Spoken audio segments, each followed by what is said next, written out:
See how many we can pull in today. Ah, mm, oh yeah, Friday. It's a lot going on, Alan. What pick are we on right now in the draft? The draft is happening, ladies and gentlemen. Just in case you didn't know. 87. Pick 88, 87, 87 just got made. So we're on 88 now. Jacksonville's on the clock right now. Jacksonville is on the clock. Duval. Yeah, I'm excited about it, of course, because Jacksonville, gave up their first rounder to the Cleveland Browns because that's how we got Travis Hunter. So everything from the second round on is what we've been looking forward to.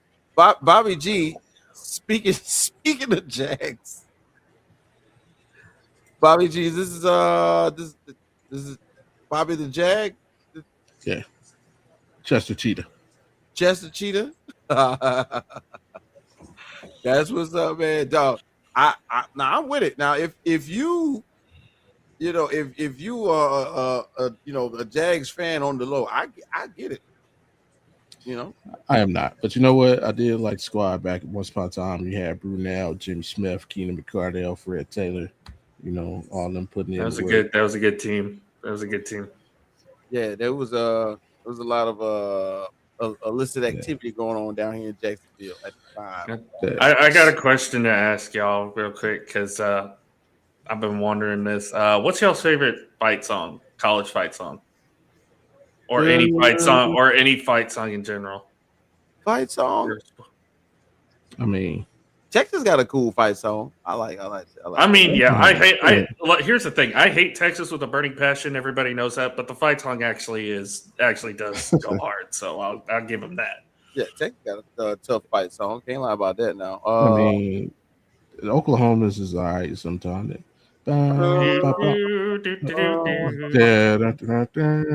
Short, sweet, and to the point. Yeah, but I mean, the greatest. The best, I'm sorry, I had to give it to Michigan, man. Yeah, Michigan's really good. Yeah, gotta go. This is a guy, by the way, who's born in Cleveland too. So yeah. I was about to say, yeah, the only reason why I know half of this is because I played NCAA so much.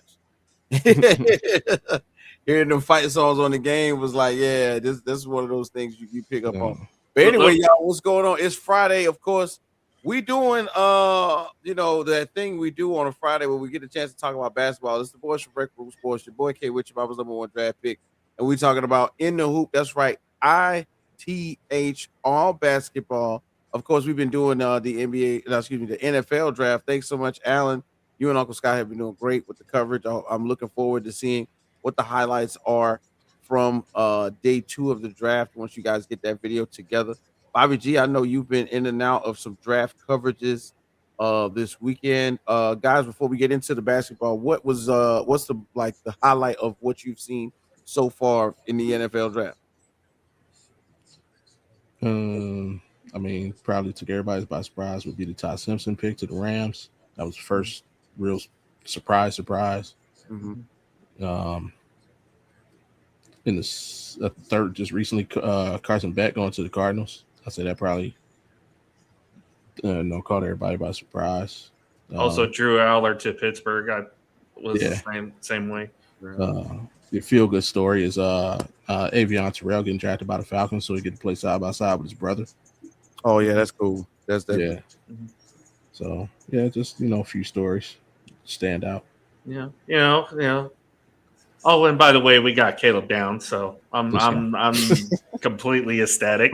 Of course, you would after both the Giants and Commanders fans wanted him in town, and both not only did the Giants pass on him, they passed on him twice. Yeah.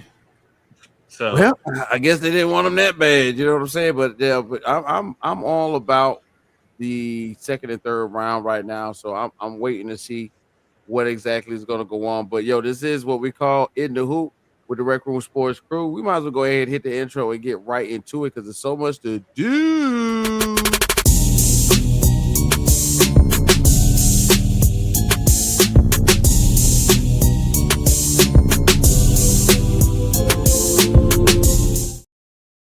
Before you get going to another surprise, just popped up. Mm-hmm. Jermon McCoy, who was tabbed as the second best corner in this draft, still on the board. I was he got injured last season, but even with an injury, usually you're the second best at a position. You usually don't fall this far. I'll tell you this right now. I'll tell you who's going to take a first stab at him, and that's going to come up pretty soon at pick 92, and that is the Dallas Cowboys, because they need secondary help. So secondary help. Oh, the Dallas. And you've got a guy in there now by the name of Christian Parker, who's very good at working with corners and safeties. Just asked the Philadelphia Eagles last year. So yeah, but if he falls to the fourth round, that's crazy. That'd be crazy. Yeah. I mean, yeah, he's got an ACL tear, but and usually, and I know Scott said this many a times. Usually, it's the second year after the ACL tear when the guy is fully healthy and ready to go. Whoever ends up getting him is going to get a steal. He's a solid corner player. He's like you said, Bobby. He's one of the best corners in this draft. The fact that he's fallen so far is crazy. It might also mean that something else was discovered in the medicals. Hey man, if we can send all pro caliber player all the way back to Las Vegas, we can send you back to college, brother. So don't think it can't be you. All right, but once again, y'all, it's your boy K with your mama's #1 draft pick. This is the In the Hoop show that Rec Room Sports does, where we talk basketball, and more basketball. Don't get it twisted. We are locked into the draft right now. This is one of the biggest times of the year, but we have also kept our eye on the NBA and the progress that we've been seeing as far as the playoffs are concerned. Gentlemen, I can't lie to you. Having the opportunity to kind of just sit back and observe for about 2 weeks now, especially when you talk about the play-in tournament, it's been some real crazy playoffs, bro. You get your eyes on the prize where you're thinking, hey, look, the NBA championship, the Larry O'Brien is somewhere lurking in the distance. We can make it. All we got to do is win one game, and win one and you're in, or win and you're in, and that's pretty much the topic of discussion. Just to start off, of course, we have had these discussions on multiple occasions, fellas. But of course, the people who have not been able to are literally, just kind of watching on the sidelines, going, "Wow, how do you get involved in this tournament?" Whereas, you could be 9 or 10, 6 or 7. You're falling behind. But if just in case you got teammates that are coming back, such as like the Golden State Warriors, a team that is not as cohesive and put together, that hasn't put together the best season, almost similar to what's going on with what was happening with Orlando, or maybe you're a young team. Maybe you're upstart, you got new coaches, new pieces. Everything's kind of coming together for you, but not exactly. We don't know exactly what's going to be the outcome. Very similar to what's going on with the Charlotte Hornets. Maybe you're a veteran-laden team. You've been here before.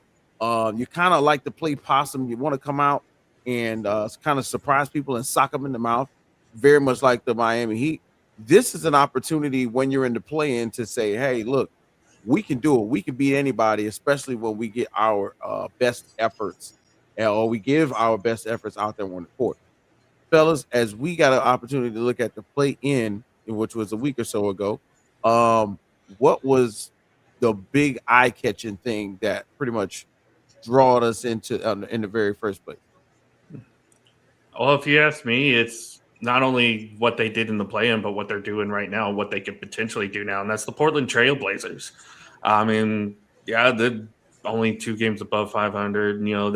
They're not quite the team that maybe shouldn't contend right now. I mean, you're going up against a very young San Antonio team, but now with Wemby out, they have a chance to make some noise now, and they showed up, played a really good playing game, got that 7th seed, took care of business.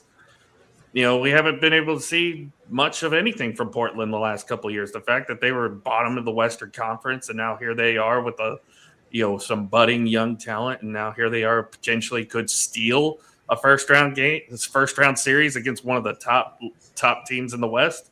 I mean, wouldn't that be probably one of the biggest stories in the early going of this postseason? So I would give a shout out to the Portland Trailblazers.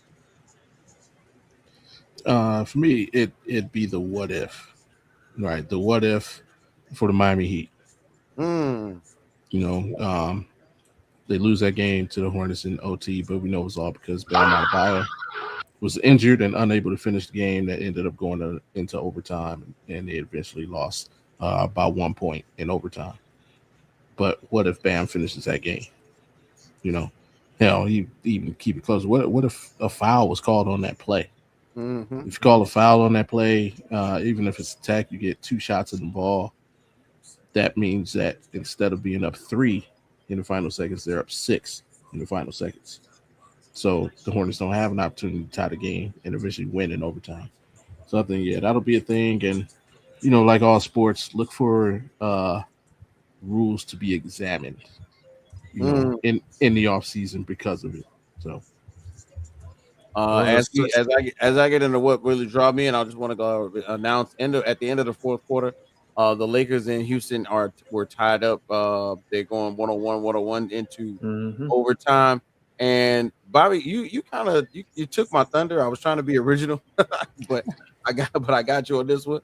So my what if Jimmy Butler did not get injured? Like what would have been the scenario in which we will be looking at, Steph Curry, Draymond Green, Steve Kerr having some backup, and not necessarily having to, put the weight of the world on the back of Steph Curry once again, where he had to go out there and go for 35 and go for broke, and then pretty much look as though he ran out of gas in that second game in the playing tournament.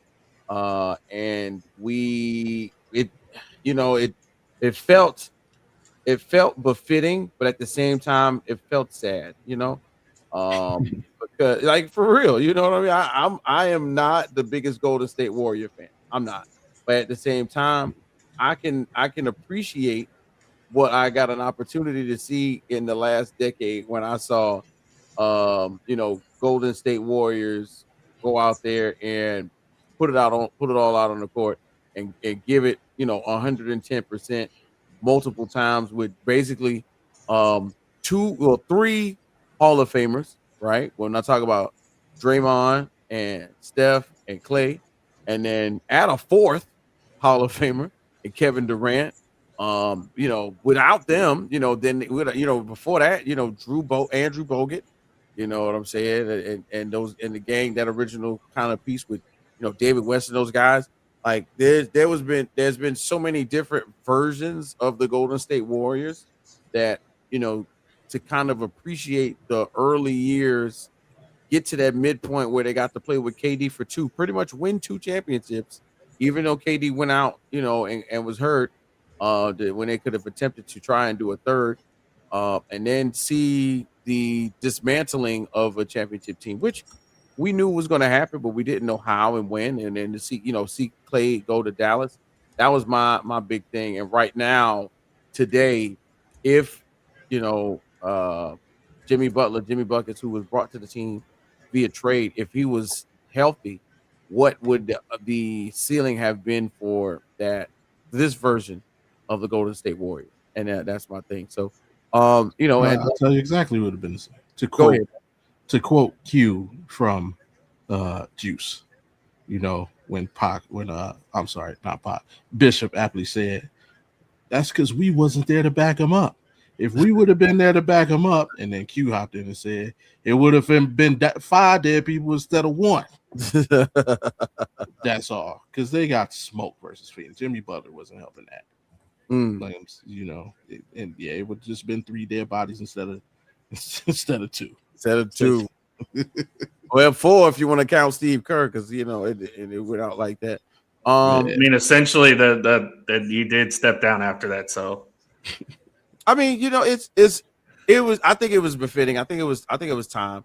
My big thing is when you see the team kind of come together like that, and the pieces kind of just fall into place.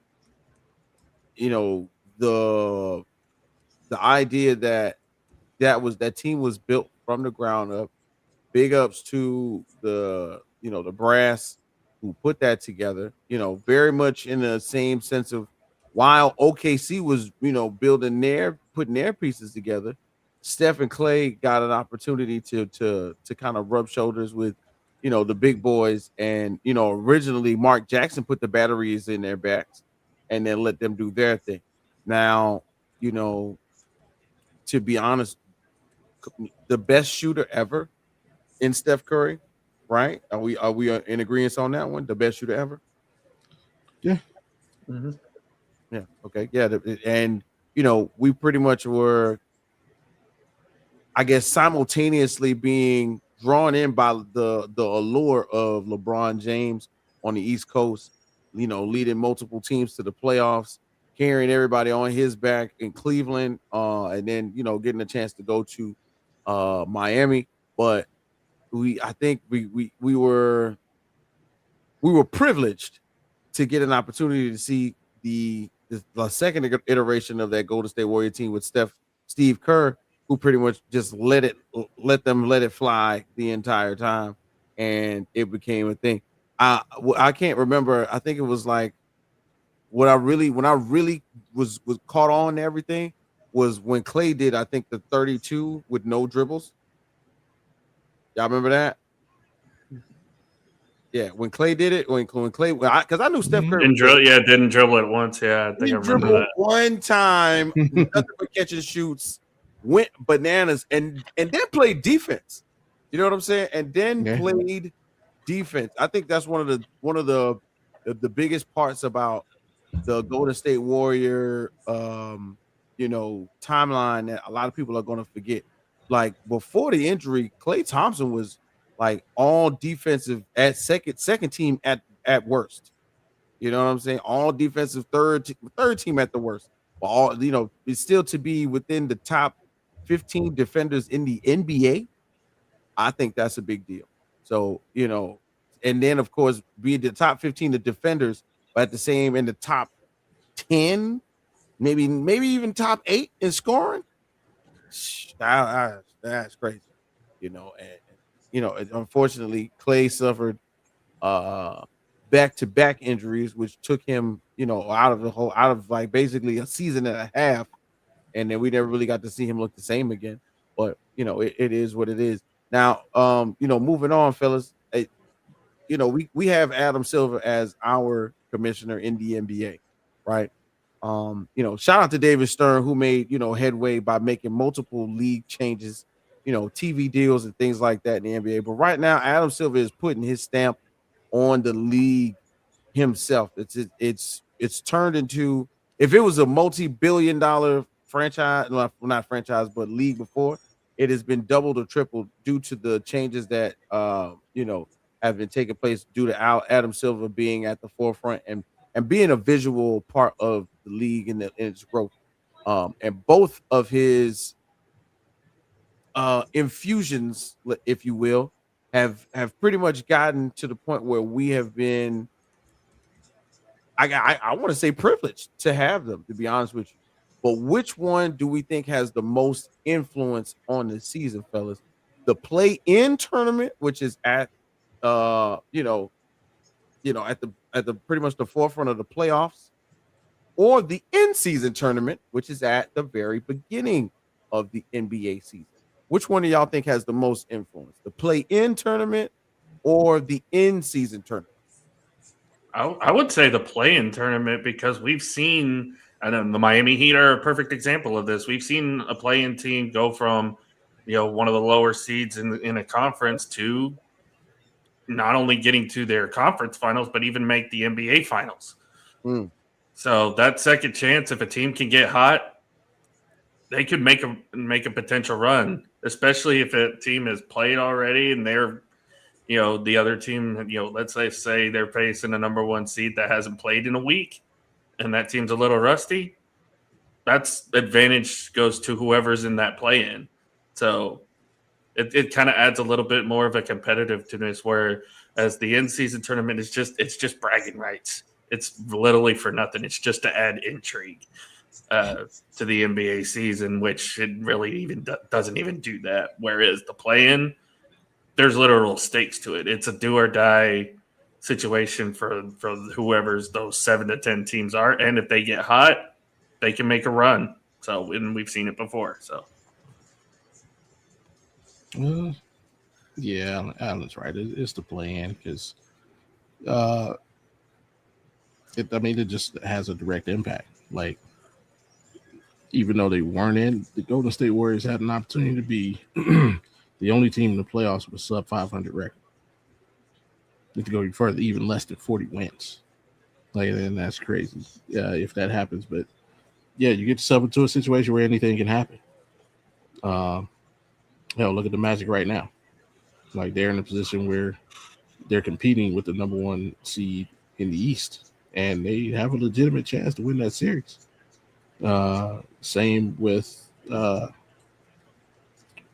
mean, like you said, the Miami Heat coming from playing all the way to NBA Finals, and Portland right now with Wemby out.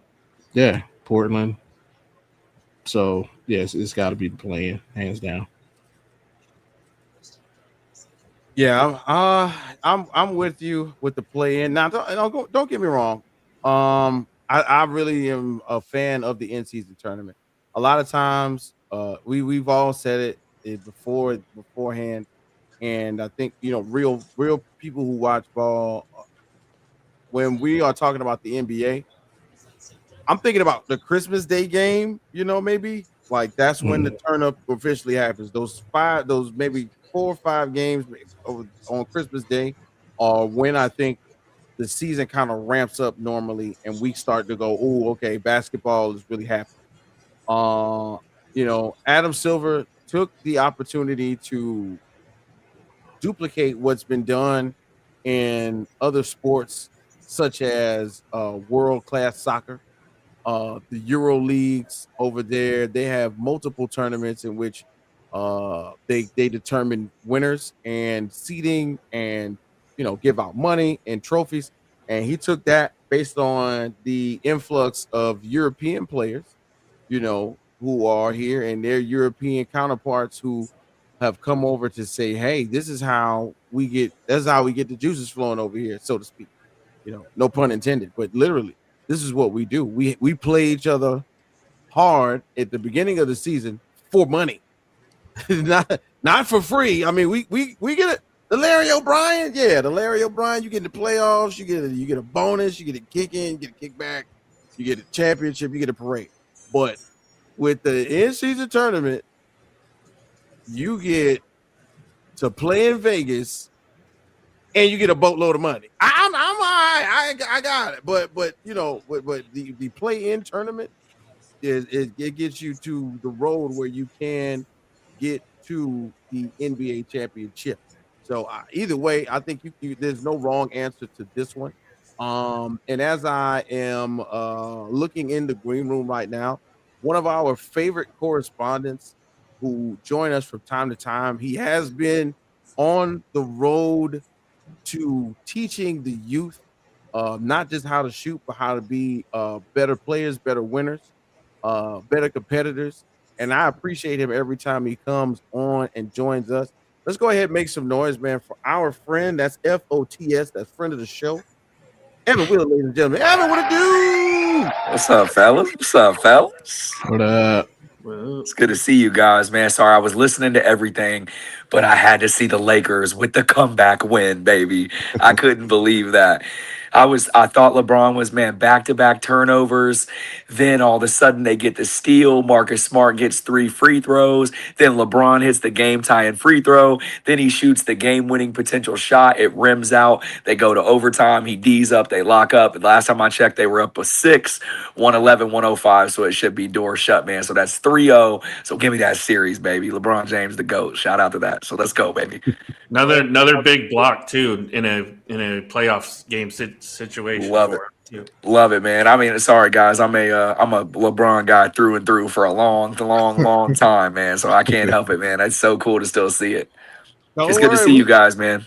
we're gonna get a little deeper into that LeBron conversation, man. So, Ev, as you come into the convo, bro, and I know you're one of those cats who keep your eye on the game from multiple levels. What we were just discussing was the significance of not just the play-in tournament, but the in-season tournament, and how it's kind of given us a little bit more to watch when Adam Silver has, when they first implemented both the in-season tournament and the play-in tournament, it was a lot of friction, a lot of words. But of course, as we are getting into the crux of the playoffs right now, like which one of the two do you think holds more weight as we're kind of like in like pretty much year 5 for both of them now? I have a little bit of a stance on this. So Bobby made such a good point. It would be really hard for me to watch a team make the playoffs with a below 500 record and a team that does not deserve to be in the playoffs, man. So I think the play-in tournament for me, it's a little tough because LeBron's been in it a few times. So, and they've won it and been able to make it a few times. So obviously I'm a fan for it when it's there. But I really, it's not like they were ever the 9 seed and they needed to come back and try to do that. So I see the advantages to it, but I would like to go more so back to the original where, hey man, the 7 seed, the 8 seed, whoever it is, that's who's making the playoffs. They've earned it. It's been a long year. Let's make sure that we go to that. And then the play-in, I mean, and then the in-season tournament, you know, I hate to keep dropping this guy's name, but LeBron won the first ever one with that one. So I am probably a little bit more uh I wasn't as involved this year with it as I normally have been.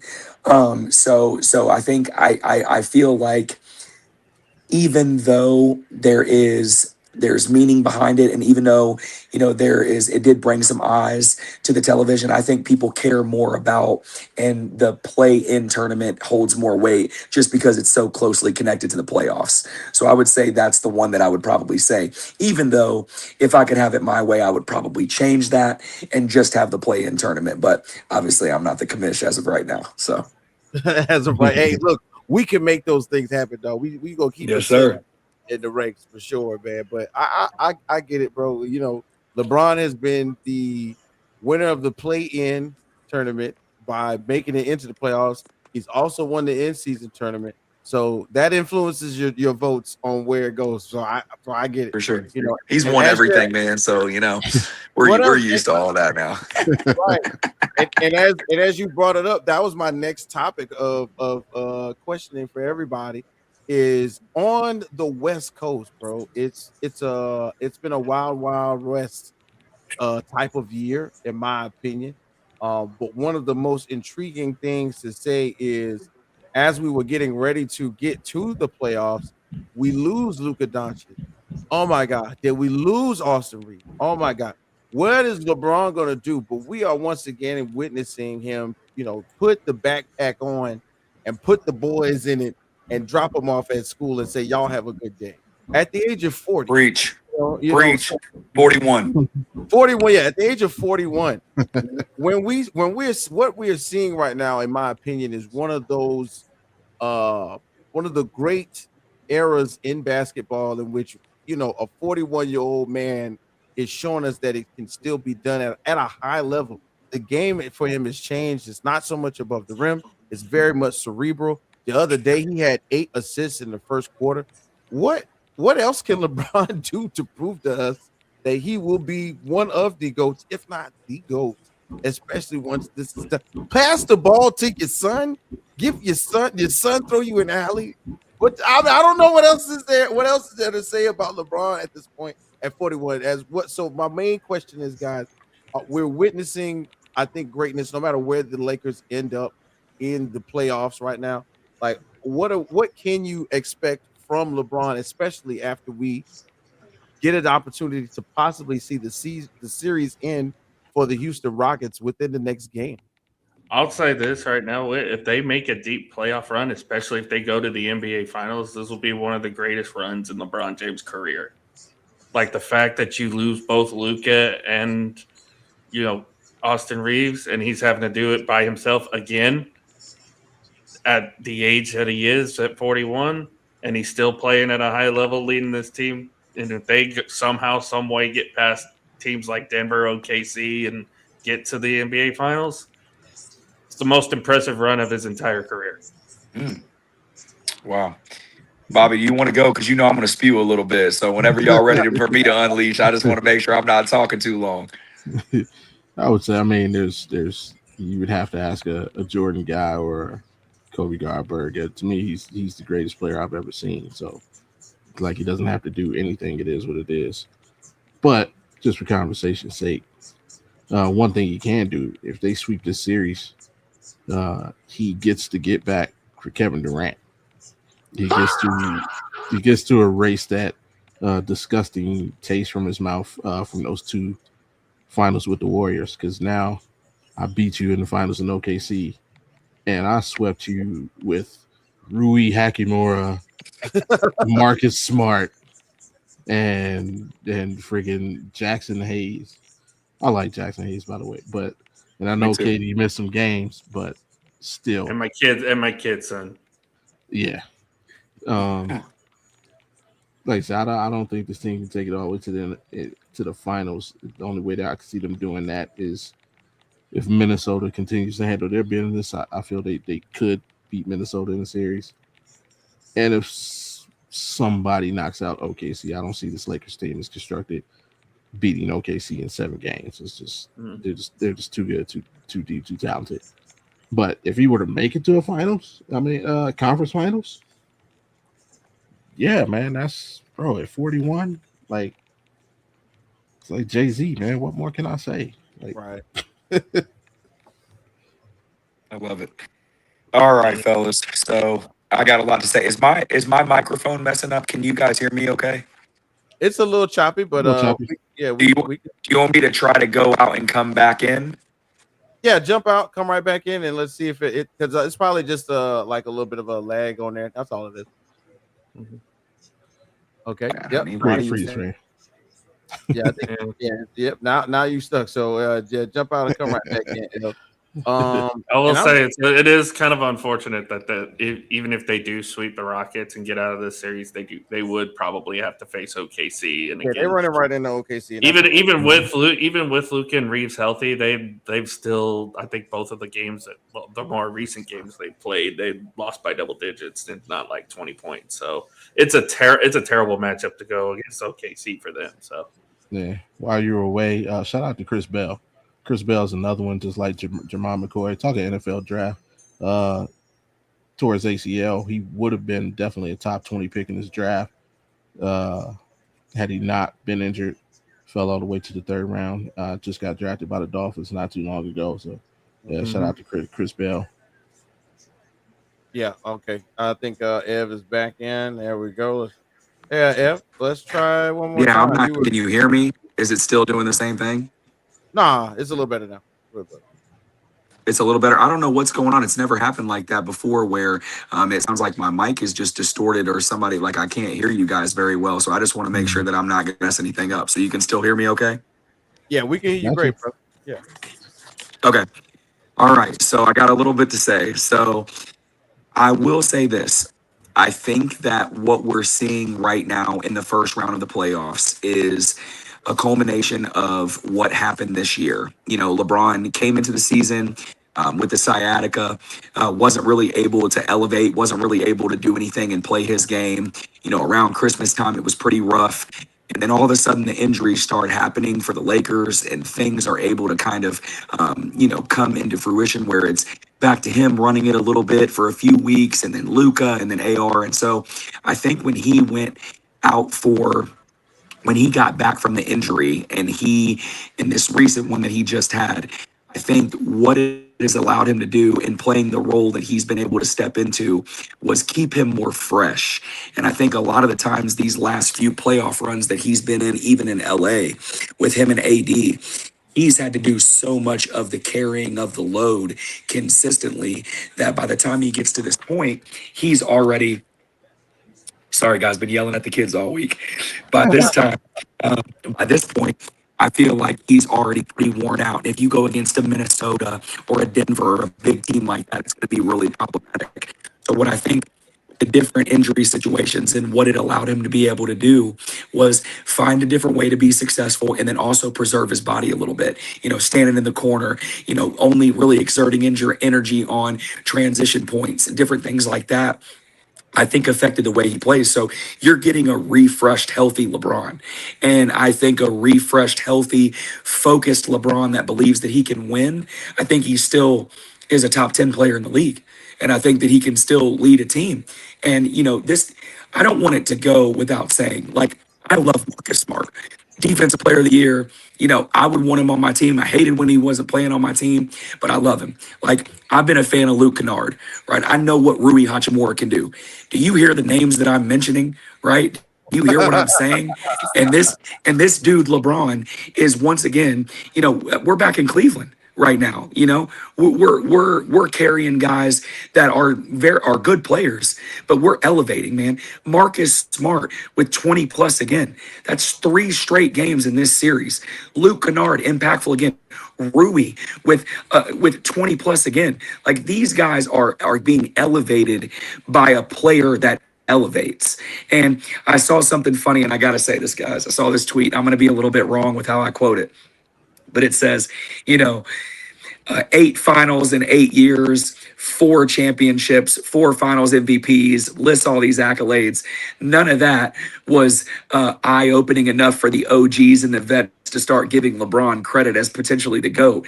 But as soon as he has a 2-0 lead in the first round of the Houston Rockets series, everybody wants to tell him that he's the GOAT finally, or he's gaining on people. So I love what Bobby said a few minutes ago, man. LeBron ain't got to prove nothing, dude. He could have retired 5 years ago, right after he won that championship, and nobody would have ever said another word. You're going to have the barbershop arguments of LeBron versus Jordan, but there's no other conversation happening anymore with that. It's those two guys clearly ahead, and you can have your pick, and you can be on either side of the fence. I'm a LeBron guy. I'm 36, so I was born in 90. So I didn't really get to experience what Jordan was able to do, more so than just being a young kid. I loved Space Jam. Like, I had all the Jordans, so I knew what was going on. But I didn't get to grow up with it the way that I grew up with LeBron James, man. So it's like, I'm not shocked that he's doing what he's doing. I think they're probably going to go ahead and end it in 4. That's going to give them time to rest. OKC losing Jalen Williams is way bigger of a deal in this point of the season than it was earlier in the regular season, because now you're asking different guys to step up in different roles. I love AJ Mitchell. I love Caruso. I love Lou Dort. But you're still having Shea and Turn the TV off. Turn the TV off. Luka back. They can maybe give them a little bit of a chance. I don't think they can beat them. I still agree with Bobby. Not sure that I think that they can win the champion or beat them. But I can tell you this, brother. If they get by them, the NBA better watch out, because LeBron might get number 5. This is interesting because all of a sudden, no matter what's going on, Evan, you are still on the screen. It's just the screen is black. And it's wild because I don't know what happened, but we can hear you. We just see the NBA heard him mention Shea, and we're like, yeah, we got a blacklist him right now. Wow, right?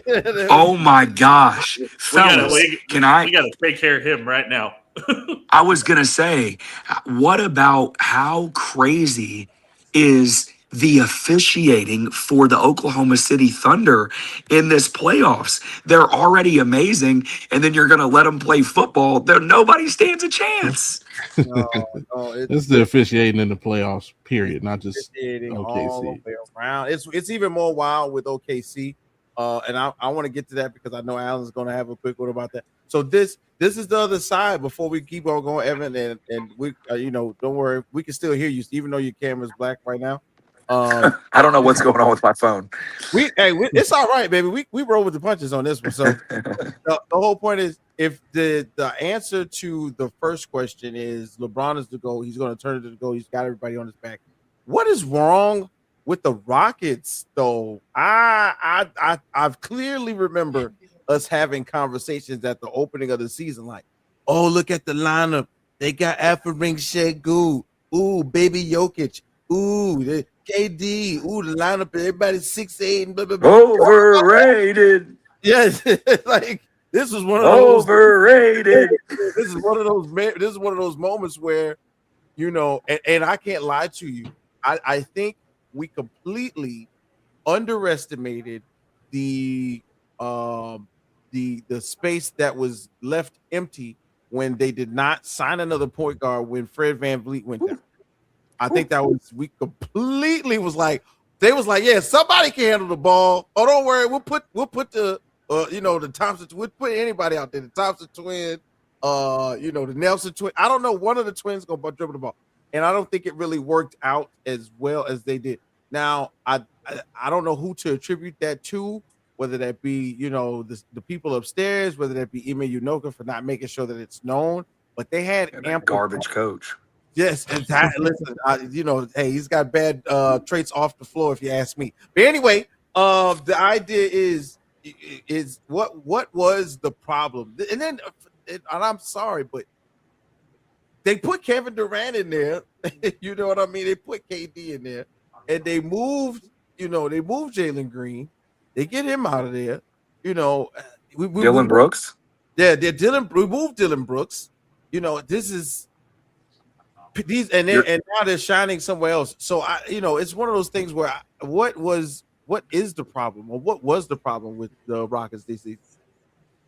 You're telling me they couldn't use a Dylan Brooks right now? So yeah, oh yeah, they need a bad guy. They needed that. Bad guy. I think that their coach is overrated, and I think that they very underestimated giving away Jalen Green. I understand someone made the argument for Jalen Green and Dylan Brooks, you have to give up for Kevin Durant, and I completely understand that. But man, I think Kevin Durant once again is showing who he is, which is just, if you want to go play a game of pickup in the park for your whole entire life, your number one pick is going to be Kevin Durant. But if you want a guy that's going to lead your team and be able to lead you to victory, this dude is not the guy. And I would much rather have Jalen Green at 25 years old and Dylan Brooks, who's one of the best agitator defenders in the league. I'd rather have that than KD, which I believe now will miss his third game, because I don't think he'll play game 4 now that they're already down 3-0. What's the point if he's already got a bad ankle? Yeah, that's true. I'll bring him back now. To me, this to me proves a theory that I've had circling in my head for the last few years about Kevin Durant. Oh yeah, see, here we go. Give it Kevin Durant. Let's go, Alan. Let's hear it, Alan. Come on, Alan. In my opinion, now this is just my opinion. Take it with a grain of salt, if you will. Kevin Durant cannot have any kind of success in the NBA without an elite point guard. For sure. 100% agree. He's played with the best. Russell Westbrook in OKC. The best. Steph Curry in Golden State. Oh, the best. Yep. Kyrie's great. You know, when he was on the court, they had success. But, you know, again, that whole situation with COVID and everything, that's why the Brooklyn James Harden. Harden. Yeah, there we go. James Harden. Harden. Come on, dude. This dude's played with all the best players in the era, and they want to talk about, this dude has 2 rings, and I know he did his thing and he was a mercenary, but Curry was still the best player on the team. And Bobby, what is it you said even when he was still in Phoenix? The problem with both of these teams, the one in Phoenix and the one in right now, they don't have a true point guard. None. That's the issue. That is why Kevin Durant is getting double teamed. That is why he's getting shut down, and that's why he can't take over a game. Because, like you said, Evan, he is not a leader. He is not. He was not the leader in OKC. It was Russell Westbrook. Not at all. That is why Russell Westbrook is more respected in OKC. For obvious reasons, but also for other reasons, why he's more respected than Kevin Durant in OKC, because he was the leader of this team, and he should be. And I mean, and again, I know KD's a great player. He's going to finish as one of the greatest players in NBA history. But absolutely, if you ask me, if you're starting a team, if you don't have a great point guard on your team, I am staying as far away from Kevin Durant as I possibly can. Yeah. And then if you have a great point guard, you may take him first overall because he's that freaking amazing. I mean, him and Steph Curry might have been the best duo ever to live for that 2 year period of time with what they were doing. I mean, you're talking about some of the greatest duos of all time. But if you don't have him, I mean, you just listed the names that he's played with, and he's been to one other finals. Yeah. And that was with Harden and Westbrook. And if they would have stayed together, the NBA would have been rewritten because they might have won 3 or 4 championships in a row. They might have ripped off a couple. Yeah. Imagine if they actually beat Golden State in that Western Conference Finals before he leaves, and they end up winning. Oh my gosh, with that team. Oh my gosh, and you're running it back for the next 4 years. Right. We stomped them into the ground. Yes. Of course, Bobby would say that. And now, actually, they might have got us only because Kevin Love and Kyrie were hurt. They might have got us. Yeah. In reality. Oh no! Wait a minute, no. That was 60. That was 7-3-9 team. So no, we stomped them into the ground. Yeah. Kyrie and Kevin Love were healthy. So they ain't beating us. Shout out to Kyrie. Man, it's so crazy. I watched the breakdown, Bobby, of a little like soliloquy of the games 5, 6, and 7 of the comeback of the 3-1. And I was just thinking to myself, like, my gosh, man, if Kyrie and Kevin Love don't get hurt year before, that series is over in probably 4 or 5. They're winning 4-1 in that series. But I mean, obviously there's a lot of what ifs, right? You could go any way for everything. But man, it just made me question and think about so many things when I saw that. It was unbelievable. Yeah. Most definitely. And look, and my thought is, as we somewhat take a back seat to what was in history, I told somebody else this at the time. Serge Ibaka was the linchpin on that team because that defense was wild. That defense was wildly underrated with him and Adams under the rim. But Nick Collison too. And Nick, yes, so big. Nick Collison, big man. But yeah, let's take a trip to the Eastern Conference, gentlemen. One of the things that look, the NBA let him come back on screen. There we go. Talk to me, Eastern Conference. Talk to me. Let's go. They didn't want Eastern. All we had to mention was the Eastern Conference. Let's go. You want to talk about the East? So yeah, and we talking about the play-in earlier. One of the biggest surprises to me was the upheaval of the Charlotte Hornets and how they were looked upon in such valor. The output that they put on originally out of nowhere on the Miami Heat, of course, and then to get put into the blender with the Orlando Magic. That was wild. I did not even expect that at all.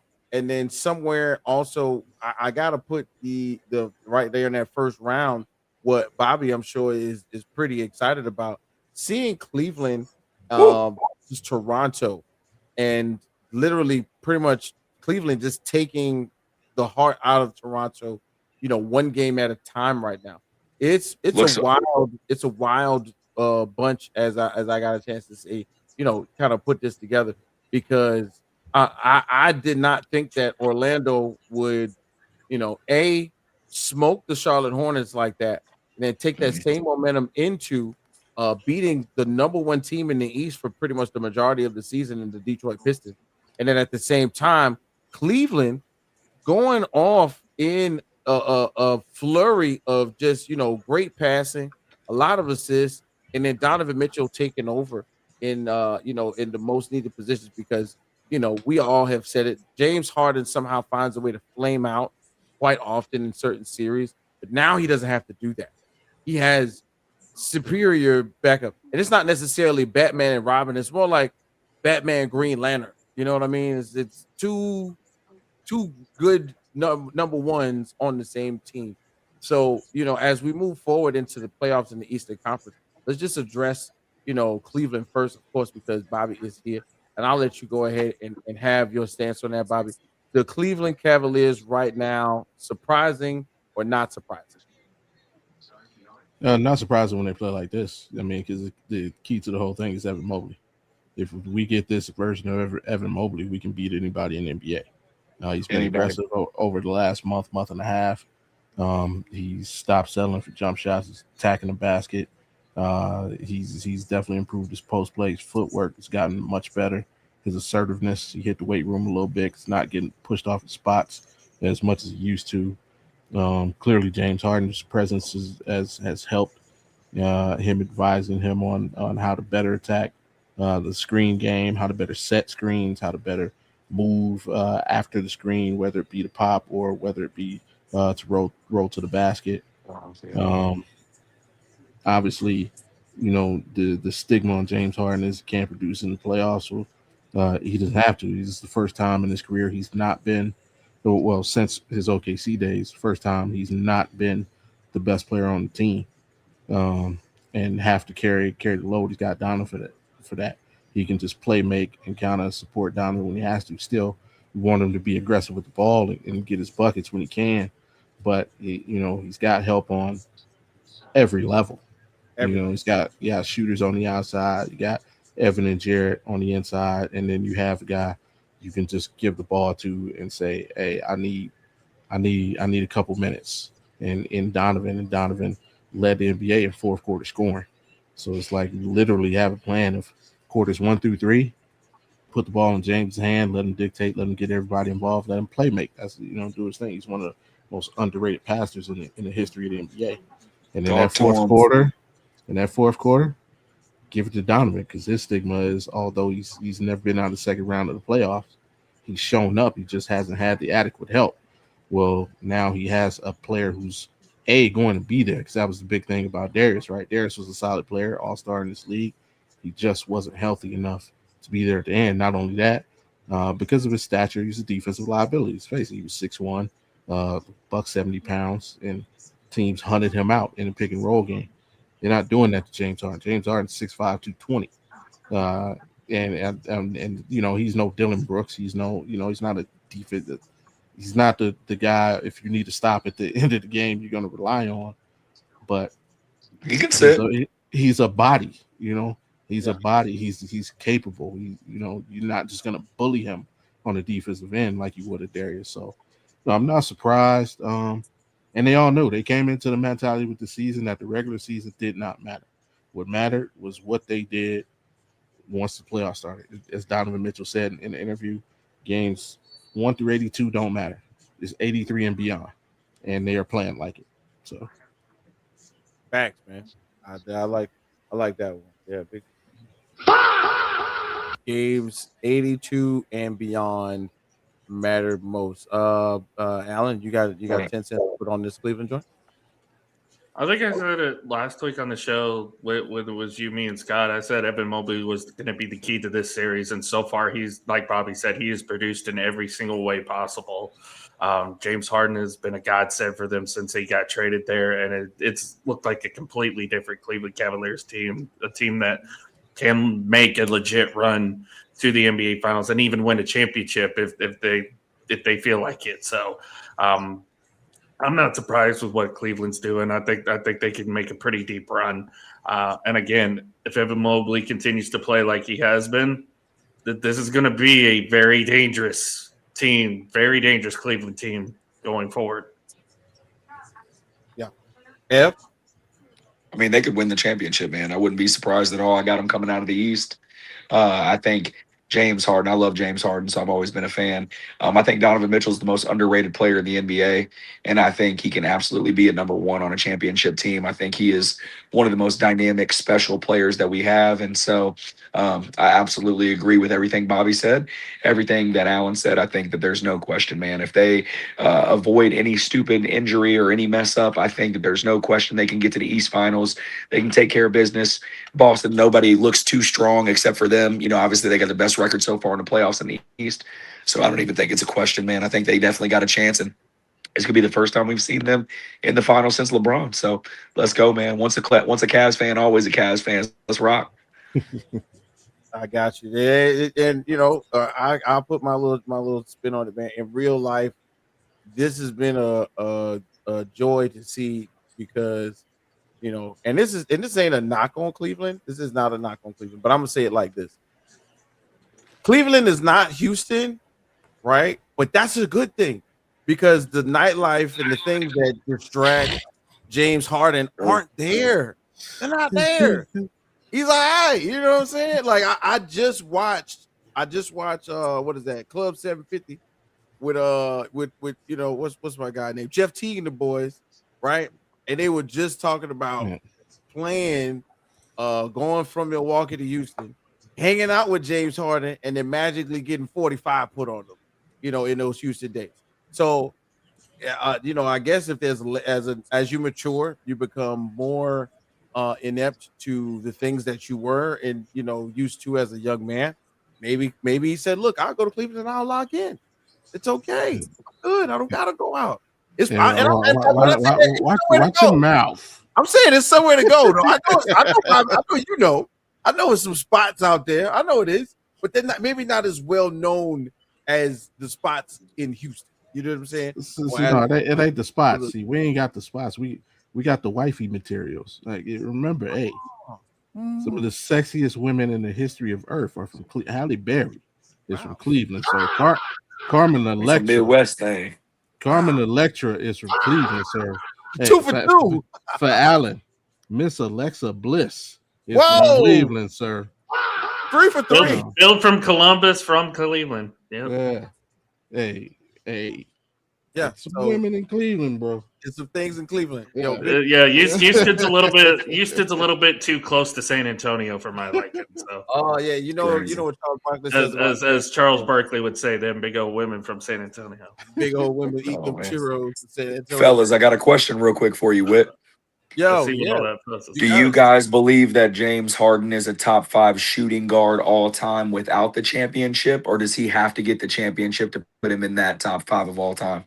You know what, F? It's great that you get a chance to hang with us because we brought up the whole Pat Bev argument about a week or so ago, and this is very much befitting that same thing because in my mind, and multiple people's minds, we can't knock the progression of James Harden because it started off one way and to see it be MVP caliber, multiple occasions, multiple iterations, multiple teams, and each time he's been somewhat of the catalyst or the engine. When he said that he was the offense or that he that was him literally, he wasn't lying. He's the system. Top 5. If there is 5, we got to, and we can pretty much name off the top of our head. 1 and 2, Jordan, Kobe, right? I guess the first thing, would you Wade even consider Harden a shooting guard though? Yeah, that's what I was going to say. The argument would be, where would you put him in the end? You know, I consider him a point guard. He's definitely played that more since he's been, so obviously him and Chris Paul, gosh, man, Chris Paul's hamstring doesn't go down. How different is history if that happens? But yeah, I that's tough too, right? Because he would be in that combo guard territory for me because he's such a dynamic scorer. Like it's kind of the same thing with Steph Curry. Like is Steph Curry a point guard? Like, he's more of like a shooting guard, but it's like combo guards, in my opinion, obviously, the big 3 are Kobe, Jordan, and Dwayne Wade after that. Do we all agree with that? And then whoever you want to put it, and then you got Allen Iverson, Ray Allen, Reggie Miller. You got all those guys behind that. So I see your point if you don't want to put him in that category. I don't know if he makes the top 5 point guard list, does he? That's tough. Because that's a tough one. Because of course, now we talking what Magic, Curry, Magic Curry. Isaiah Thomas. Yep. We got to put Isaiah Thomas in there. You got to put John Stockton in there. John Stockton. Like even without here's the thing though, even without a championship, I'd still put Russ over James Harden. That's the 5th point guard right there. That's the 5th. As far as point guards, I still put Russ over James Harden. That's the 5th. I love that. Russ over Harden. I love that. You too, Bobby? I wouldn't put Russ over Harden. You wouldn't put Russ over Harden? I don't think I could either, man, even though that is a really good argument, but I don't think I could either. You could also make an argument Chris Paul as well. Yeah, and see, you guys know I'm not going there because I'm not a Chris Paul fan. So I'm taking James Harden over Chris Paul all day, literally, it just depends on who you ask because I've seen a lot of people in this newer generation of fandom that are throwing their hands up and say, yo, James Harden's like the best. And then you got to throw Steph Curry in there. You got to throw a couple other guys in there. But then you got the old heads who are going to be like, well, have you seen Oscar Robinson play? For have sure. you seen Bob Cousy? Magic? I mean, have you my seen gosh. Bob Cousy, Magic Johnson, Yeah. Clyde Drexler, all these guys? Another question. How do you feel about like, Kyrie Irving, Bobby? Do you feel Harden is better than Kyrie Irving? Yes. Okay. Okay. Clearly, yes. Mm. Kyrie's crutch to me is, and everybody get their hater cards ready. I'll take on all comers. And it's okay. I love it. We got it. Kyrie Irving doesn't play winning basketball. Let the heat flow through you. Kyrie's to me this point. Kyrie does not play winning basketball. Yeah, I got to hear this too, Bobby. Elaborate, please, sir. If Kyrie Irving has never done anything by himself. Never did. Literally the only time he had something going, which could have turned his career. It could have literally turned his career, but he got injured. Was that first year in Boston when you had a young Jason Tatum, a young Jaylen Brown. He was proving his worth, but then he went down. They played without him. They grew, and it got to a point where they didn't need him anymore. After that, it was like Kyrie Irving by himself, though, has never – we don't know what kind of player he would by himself. Like, before LeBron came, the cat, like, we were really going nowhere fast. I mean, we were showing, 2-3 game improvements year by year. For sure. Shout out to Anthony Bennett. Absolutely. I was going to say, what's his most memorable play? Is it the finals, the shot in the finals, or the block? No, Kyrie Irving has a highly Kyrie Irving is one of the most skilled players to ever play the game of basketball. For sure. But the problem comes that him and Trae Young are like in the same category. It's like, oh wow, Bobby, what are you getting from it?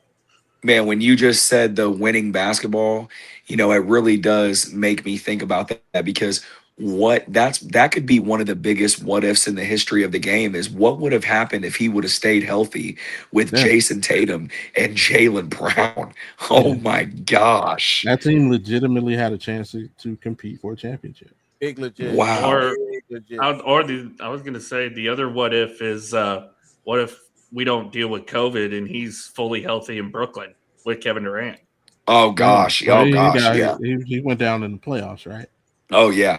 On that ankle. Yeah. So they might have won it that year. Yeah, that Brooklyn team was built to crush everybody. Yeah. For sure. And they were doing it. Right. Yeah. As it stands, I've seen too many other point guards who, like Chris Paul. When Chris Paul is on your team, and I know you don't like him, but if Chris Paul is on your team, you're a playoff team. Yeah, absolutely. Same with James Harden. Same with Isaiah Thomas. Same with a Dame. Like there's just too many other guys who have established that part of their career. Wow, so you put Dame Lillard in that conversation with those other guys you were just talking about. Dame. Like I have to. He's led teams to the playoffs. He's won series. He's one of my favorite players of all time, so it's hard for me because I'm a big fan of his. I really am thinking to myself, Bobby, is there a chance if they extend this thing, does he come back against the Spurs or could he come back in the next round? I mean, I don't know. You out here participating in the 3-point contest. Man, if you don't go on now. And the same thing with like Chris Paul. Look at what he's done recently. Took an OKC team that was basically in full rebuild mode, got them to the postseason, and is a big reason why Shea is the player he is today is because of the teachings of Chris Paul. I mean, for sure. But another question for the convo would be, is how young is too young to add somebody on the list? Because would you say SGA is better than James Harden? Would you say especially if they win a championship this year? I mean, if Shea wins a championship this year and gets the MVP, I don't even think it's a question anymore. I think he is leaps and bounds. I think you're talking about he's entering that conversation of top, combo guards of all time, man. Like I think that's we're having that conversation. And who was the other one you said? Anthony Edwards. Yeah. Okay. All right. Hear me out. Okay. Uh-oh. I don't think that team is built the correct way around him. I agree. I agree too. So I think that they have to do something because he is good enough to win a championship. Like they're up Yes. 2-1 on the Nuggets. He's good enough to win a champion. I always say this, right? If I had to pay if I had to pay $500 for a floor seat to go watch somebody in the NBA, and I had to pay it, and I couldn't get out of it, right? Of course, I'm going to see LeBron number one, but Ant-Man is probably number two on that list because he's a winning player. He's a dog. And I love the way that he plays. So they're going to have to be smart right now. I think they have the coach that can win it. I think they have the organization that is on the rise, but they have got to make some decisions around him because he needs he needs more floor spacing. He needs other guys that can shot create as well. He's just in a tough situation because if he like, let me ask you this: switch Anthony Edwards and Kevin Durant right now. Just switch them. How different do you think that looks? It's 3-0 Houston. Oh yeah. Okay. That's Okay. Yeah.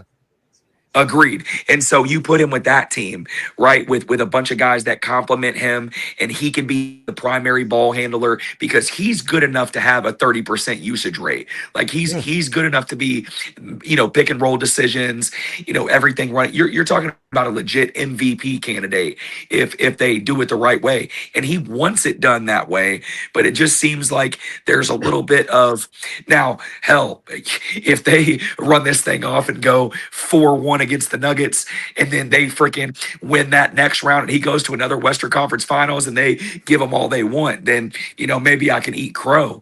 But I just think that he's one of the most special players in the league, and if Shea can win a chip, I think he can win a chip. I'll do you one better, and Whit, you can get ready to clip it, and everybody out there can at me if you want. Let's do it, baby. I want all the smoke. Anthony Edwards is better at the game of basketball than Shea Gilgeous-Alexander. Wow. This is wild right now. Let the hate flow through you. And it's not hate. Are you talking about just what he can do on the court compared to what Shea can do? I'm talking about everything. Okay. Anthony Edwards is better at the game of basketball than Shea Gilgeous-Alexander. If you put Anthony Edwards on the Oklahoma City Thunder, they are still NBA champions. They're still the best team in the league. I can't deny that. I can't deny that. I agree with that. If you put Shea on the Timberwolves team, it's still a playoff team. I'm not taking that away from Shea. He's good enough. They don't have a chip for the playoffs. But yeah, I don't think he's in the same boat. Like that team is their ceiling is still the same.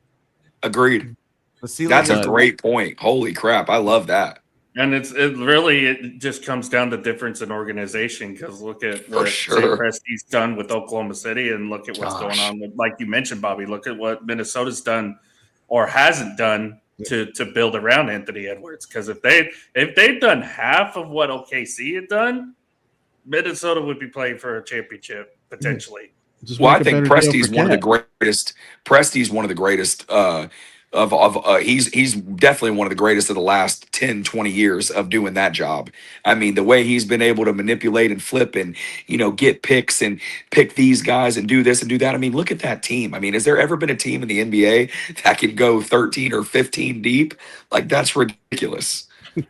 Literally, this all started with one simple trade back in 2007. Crazy, man. Real quick, guys, I just want to go ahead and give a big shout out to everybody on Instagram tuning in right now. I see you out there. Hey, one shout out to make sure you do us a big favor. We got about an hour left. Give us a share, give us a like. We appreciate it. Make sure you get on YouTube and still subscribe to the channel. This is Rec Room Sports in the Hoop. We got Ev in the building, Evan Wheeler from P5. Of course, we got AP Allen in the building, Allen with a do, and of course, our guy, Audible Sports Podcast, where life sports meet culture. Bobby G is in the building, and right now we are doing playoff conversations. Now we a little bit everywhere. We're not just in one place right now. This is where, in my mind, I gotta refer to everyone and go, okay. Now back to what was somewhat of an East Coast conversation. Right? When we talk about the Orlando Magic at this point taking on, because in my mind, this is a very similar conversation to what's going on in OKC, where if we were to say, okay, Detroit is being built correctly, right? Cade Cunningham returning and being in a position to go ahead and make it work for the Detroit Pistons, but running into, I don't want to say less of a buzzsaw, but more so the opposition is equaled out just a little bit. I think you can't out bully a bully. And the Orlando Magic, when healthy, are constructed to put out a large, tough lineup. This is one of those ones where I gotta say, do the Magic have enough magic? Is there enough magic for an upset where we weren't thinking about it at first, especially with how they played that very first playing game. But is there enough magic to where we'll see Cade Cunningham not be able to put out there? Because I mean, don't get me wrong, it's been a treat seeing Cade come back and do what he's been doing. The output's been crazy. He's been doing as well as anybody else, but somehow, some way, Orlando's been keeping it rather close. I'm a little scared right now. If I'm a Detroit Piston fan, I'm a little worried because after we see, because literally I don't make me feel, let me know if I'm wrong, but Paolo Banchero kind of looked like Carmelo Anthony at least one time, and I was like, damn, this is what he needs to do all the time. But is there enough magic for the upset? That's my question.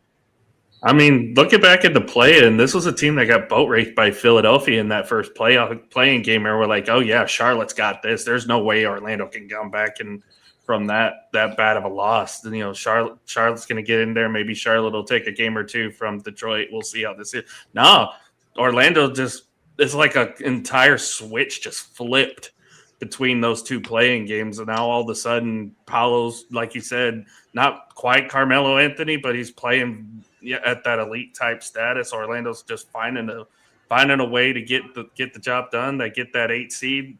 They take game 1 to the surprise of everybody, I'm pretty sure, on this panel and everywhere around the world. And yeah, Detroit has got to be careful. They've got to be careful because if this Orlando team finds their footing, it's going to be a long series for them. It's not going to be they're not going to be an easy out. That's for sure. Orlando's going to give them everything that they got. Yeah. Could easily go 7 games. Easily. I think the Magic are probably the better team, top to bottom, talent wise. So they definitely got more players, I would say. But, obviously Cade has to be the best player in the series. They've had a great season. They had a really nice run. But, I mean, I think it's easily the Magic could pull an upset. I mean, the Magic are deep enough and well built enough and have 2 potential, like, I wouldn't say superstars, but all-stars, and then a bunch of great role players. They're built beautifully. I mean, they're a lot built, they're built a lot like OKC as far as big and athletic and long on the perimeter and, athletes at their guards. I mean, Jalen Suggs is a freaking monster, man. I mean, like, you don't want to have to deal with him in your grill the whole game. So, they have a lot of bodies to throw at Cade. I think that makes a big difference. But I could definitely see that, man. A lot of these series, how about, the Atlanta series has the same type of feel where it's like, hey, you better watch out because this could really happen. So they better figure out how to take care of business. And also, man, Detroit's young, so it's like you don't really have this experience to go through that. Orlando was in the the playoffs last year, so we'll see, man. I think it's anybody's game at this point. Yeah, I agree with both. They could definitely win, and to me, Orlando's more built like Detroit, actually.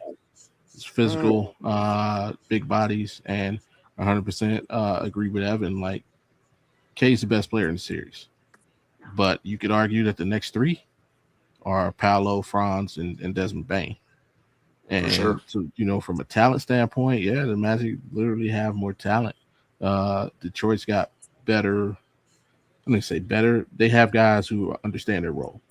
Yeah. They're cohesive. It's like a cohesive team in Detroit. Right. The biggest problem facing Detroit, and I said it when we did our playoff preview, who's going to be that second bucket getter if it's not Cade's night?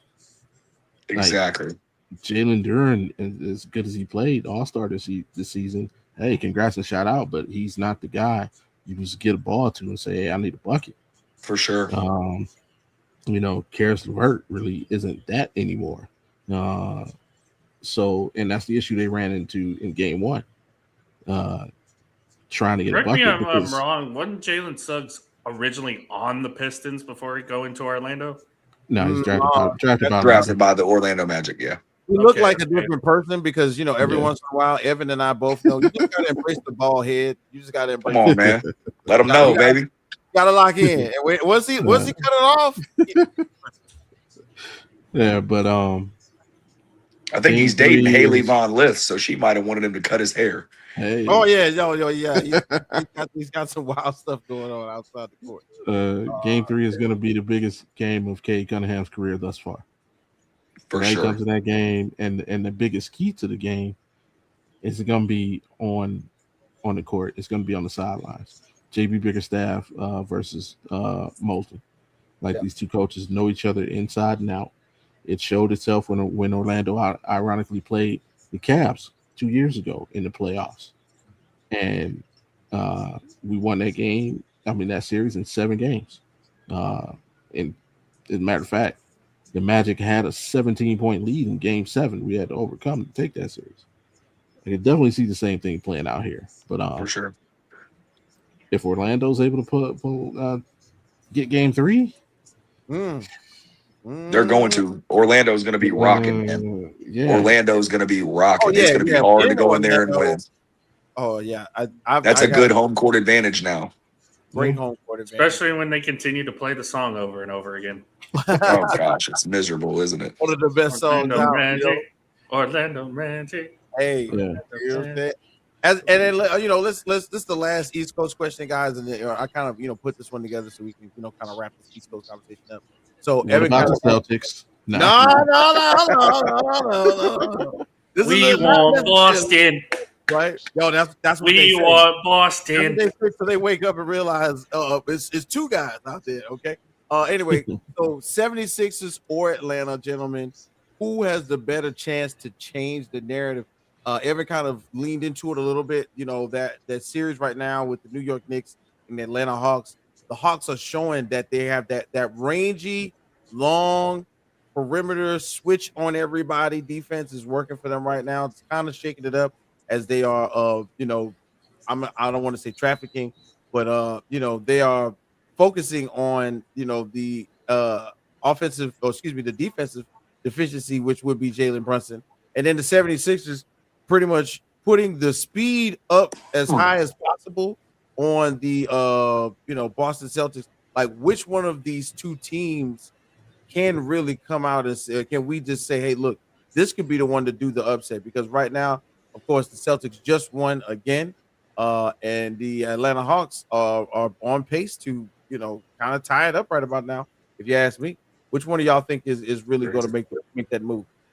I mean, it's not a matter of if, but when the Hawks are going to beat the New York Knicks, because I just don't see any life in the New York Knicks right now, especially after what we saw in Game 3. I don't know what was that from Brunson last night. I mean, poor Stephen A. too. What a night he had.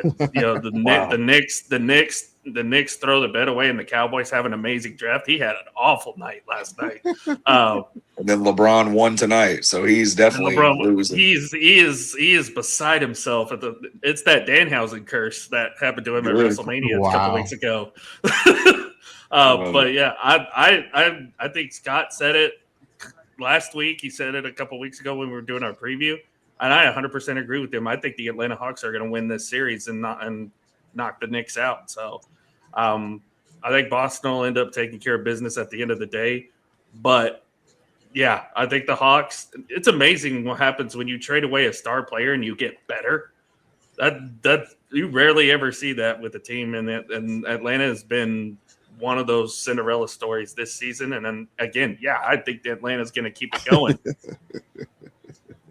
That's great. Hey, dude. So I would say, you want me to go, Bobby? You gonna go, or you want me to go? You go first, bro. All right, let me say this too, Whit. So, as much as I love you guys, gentlemen, my wife is 38 weeks pregnant, so this might be my last thing, and then we got to get to bed after this. I got to help her out real quick. But here's what I'll say, Alan. I love that, man. I really do. I think that if the Knicks lose this series, there's going to be a big problem and there's going to be a huge shakeup. And I think there's going to be some major issues. I got to believe, man, that Brunson and Cat find a way to get it done. I got to believe that they will.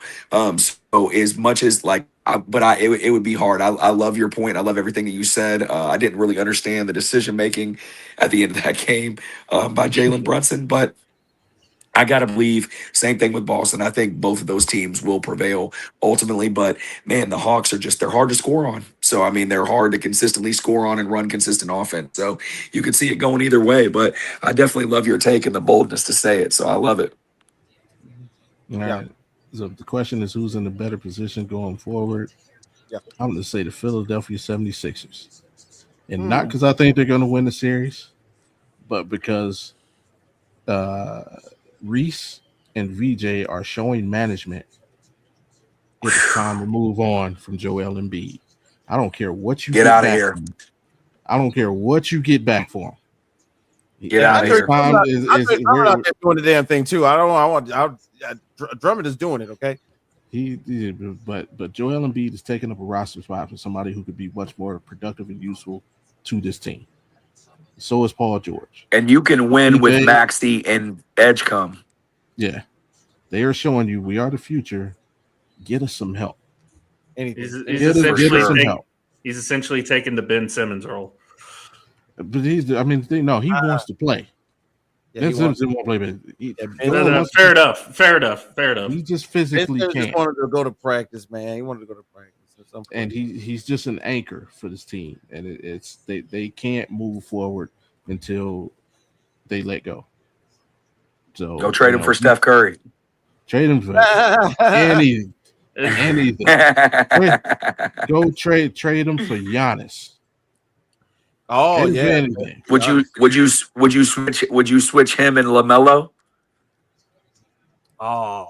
Nah. Because that wouldn't fit. But I know LaMelo's not a likable player. So how low would we go on the totem pole? So you said trade him for anybody, right?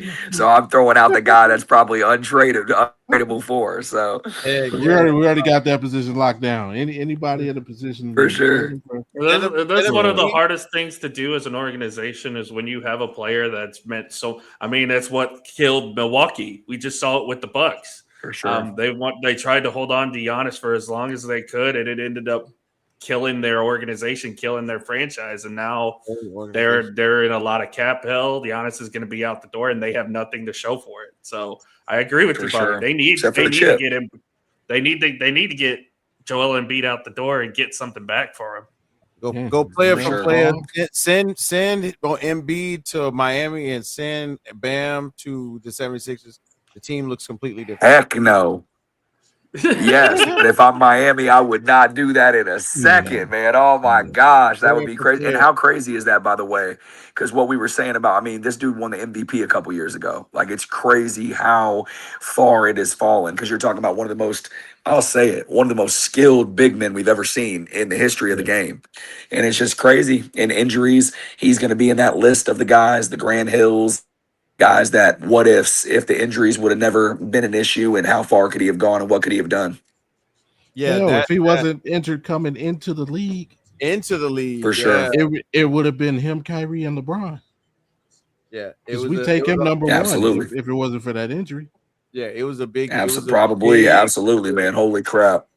Yeah, it was a big deal to see him come in and be so much of a storyline, even when he was not playing.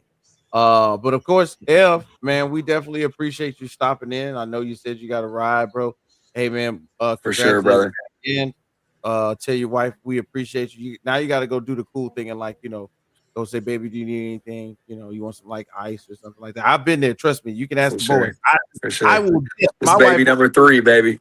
My wife be like 2 feet behind me, pregnant. And I got to go, fellas. I'm sorry. So, man, thanks again for joining us, man. Fridays are wide open for you. Just let us know and come back and join us again, brother. Bro, thank you guys so much. I really appreciate all the kind words. And Whit, just between you and I, man, I've got this schedule a little bit more figured out, especially as we move forward. So joining you guys on Friday night is always such a pleasure. I love being able to talk with gentlemen that know the game and people that, carry themselves with such respect. So I appreciate it, fellas, and have a great rest of your night. We'll talk next Friday. All right, most definitely, man. Thanks again, Evan. Everybody, Evan Wheeler for P5, ladies and gentlemen. Let's go, Evan. Please, bro. All right, so thanks, Ev, for dropping in. Of course, y'all know our favorite friend of the show when it comes to basketball, Evan Wheeler. He will be joining us on another episode of ESPN 690 presents Rec Room Radio Show. We got to figure out Evan's schedule, because he's training WNBA players. He's training the future of Jacksonville basketball. I don't know what else he's got going on, but it's wild. So we really do appreciate when Evan's in the building. But last but not least, fellas, as we go ahead and get to conclude tonight, let's go ahead and say it. We don't know what's going on with Jay's team right now, the Trailblazers, but boy, they could do it. This is the opportunity, fellas.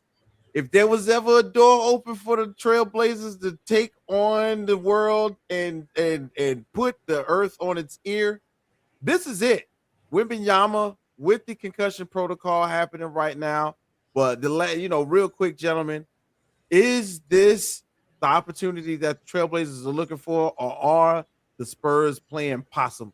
We're gonna just see Wembanyama pop up and just like a kaiju from the Godzilla lore and turn the world upside down and just squash the Trailblazers win. Trailblazers hopes. Which one do you think is going to happen as we get up out of here? I mean, they're not playing possum. Like, legitimately, how many teams in this league could win games without their best player? It's just that simple. The answer is not a lot.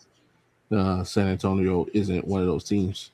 Again, like I said, going back to our playoff preview we did, like I told you, for me, my issue with the Spurs and why I didn't think they go deep, they need to figure out who their number 2 is. If Wemby's having an off night, who's going to step up? Is it going to be Castle or is it going to be Fox? Because y'all can't play this back and forth game. Like, one of y'all has to certify yourself.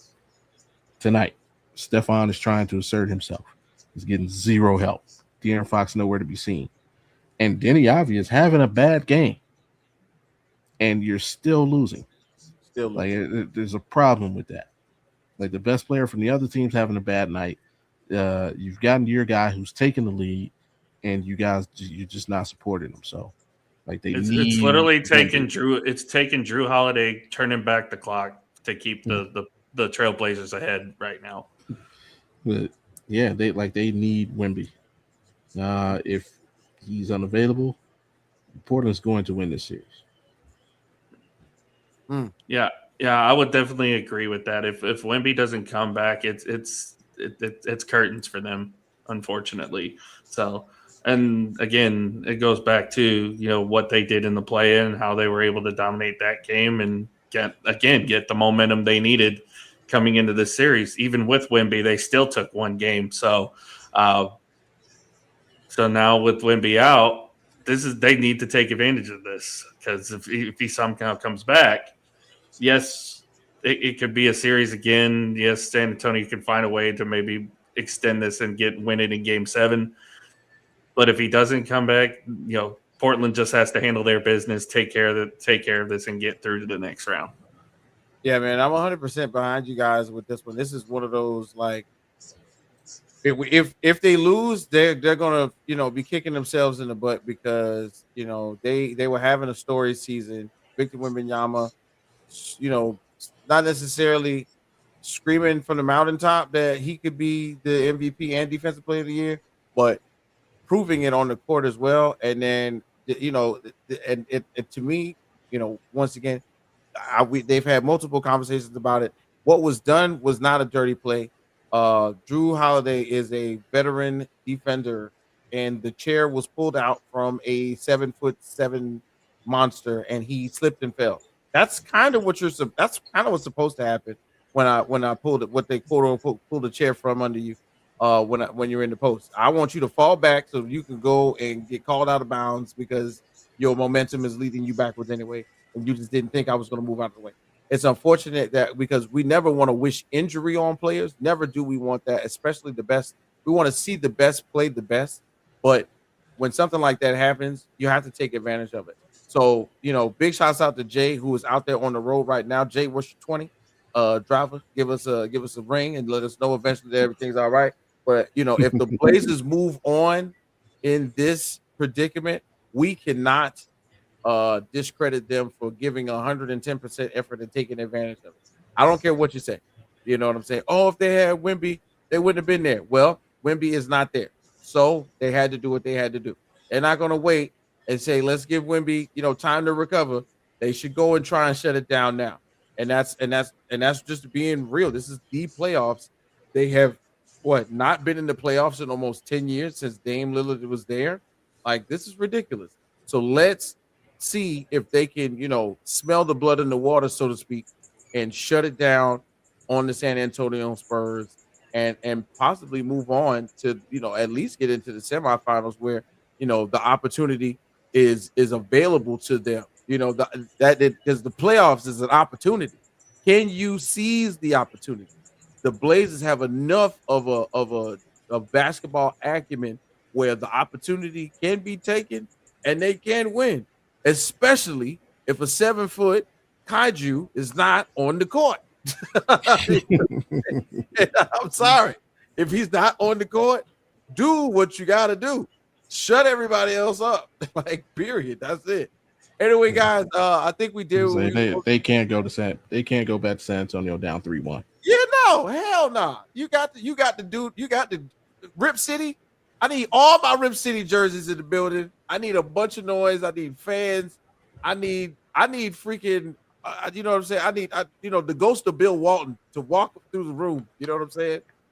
And make us realize who we are in these Blazers uniforms.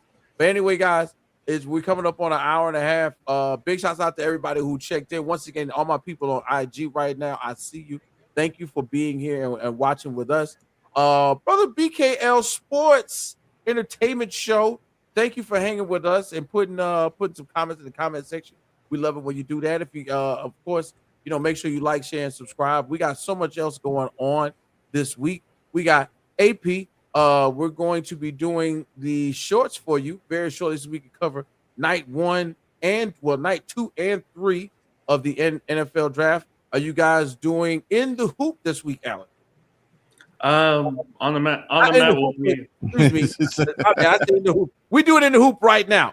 But are you doing lock it in on tomorrow and Sunday? So far, yes, it seems like it. We'll probably be doing that before day 3 kicks off the NFL draft. And then soon after, we'll do, Scott and I are going to recap the entirety of the NFL draft as a whole as soon as the Mr. Irrelevant pick hits. Here after this one, I'll be doing the recap, as you mentioned, of rounds 2 and 3 from tonight. And then, I'll be on with Sam Sunday night for On the Mat. We'll recap the Raw and SmackDown after WrestleMania. Thank you so much, Alan, for putting in this work. I know this is a heavy workload for you, but you asked for the responsibility. You got it, brother. And baseball show on Wednesday. We're going to be doing don't forget about baseball show on Wednesday. Baseball show on Wednesday. We'll be doing our April top 10 on Wednesday night. So what are we calling it on the diamond? In the diamond? Around the diamond. Yeah. Starting lineups for around the diamond. You know what I'm saying? Big shouts out to AP for you putting that together, brother. We appreciate it. Baseball is a big deal. We will be representing for you. I would say, Bobby, you want to help me with that since Scott can't be on tonight? I don't know how much help I would be. Oh my God! Don't worry, Trey Tanner Bybee. That's all I got to say. No, I was saying tonight with the draft, but no. Don't worry, we'll get it together. I wanted to talk to you about that anyway. Tonight, yeah, I'm different time. It's later for you than me. Yeah. So tonight, it's already Saturday for you. I mean, an hour, but yes. It's already Saturday for Wit. It's already Saturday for Wit. It's Saturday right now. Yes. I'm coming on. Yeah, I'm coming on with y'all tomorrow. Yeah, absolutely. And then Bobby G, what you got on the schedule with the sports channel? Of course, you with the Audible gentleman. Shout out to my guy Wild Card Mar.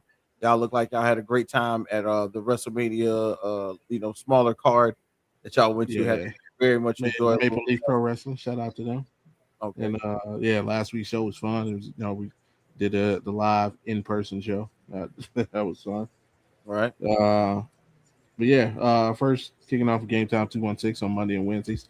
Any Cleveland sports fans out there, tune in at 2:16 Eastern. Me and Big Mike from the Man Cave talking all things Cleveland, Browns, Cavs, Guardians, and other goings-ons. And then Thursday and Friday, the Audible Sports Podcast. Thursdays are Thursday Night Football post-game show. We're talking all football. We're going all the way through the off season. And on Friday though, we're gonna have some fun. Getting back, y'all know we like doing lists and challenges and things like that. We just said it tonight. We put together. You've all heard of the verses, right? The verses, you guys having fun with the music. You're going 20 rounds, song for song. Let me go ahead and tell you to take off that turtleneck. Take every die with that one, dog. That turtleneck. You're gonna sweat on the stage. With the turtleneck. Mar and I, we're doing the verses. But it's not music artists. So all my cinema buffs out there, all my movie buffs out there, we're doing a versus with actors. We're going 20 rounds, movie for movie. What? Mar will be representing Denzel Washington. Wow. Wow. I will be representing Eddie Murphy. Oh, I gotta come in and I got a Tom Hanks, y'all boys. I just gotta come in and Tom Hanks want a round or two. I got a couple of Tom Hanks movies that'll get you on the low ski. Yeah, Denzel Washington versus Eddie Murphy, movie for movie, next Friday, Audible Sports Podcast. That sounds good. And hey, shout out to everybody who tuned in tonight. Tonight we had 250 live. So it's a big night for us. Hey, shout out to everybody who tuned in. Yeah, it was definitely dope. And come back next week for the epic verses. Yeah, most definitely. Make sure you tune in to the Audible Sports Podcast. The epic verses, Mar and my boy Bobby G is going down. I'm gonna have to check that one out, man. But and of course, y'all know what's up with me, man. It's the RecRoomSports crew. We will be back. We're gonna be doing some shorts, so keep your eye on the channel. We're gonna be putting those up on YouTube and on Instagram and on TikTok because we gotta figure out how to work TikTok, y'all. I don't know what it is. We gotta put it out. You got to put a song on TikTok. You got to make a live video. Then you got to ask people for icons. It's a lot. But anyway, then on Thursday we will be back at ESPN with ESPN 690. We're doing it live once again from the station. Then on Fridays we will be back in the building doing our thing, talking a little more basketball because the playoffs will be going on. I had a great time. Thanks again for Evan Wheeler, for P5 for showing up and showing out. AP, we appreciate you. Bobby G, we appreciate you. We're going to hit that button, y'all. Don't forget, like, share, subscribe. It's the Rec Room Sports crew. Peace. The button.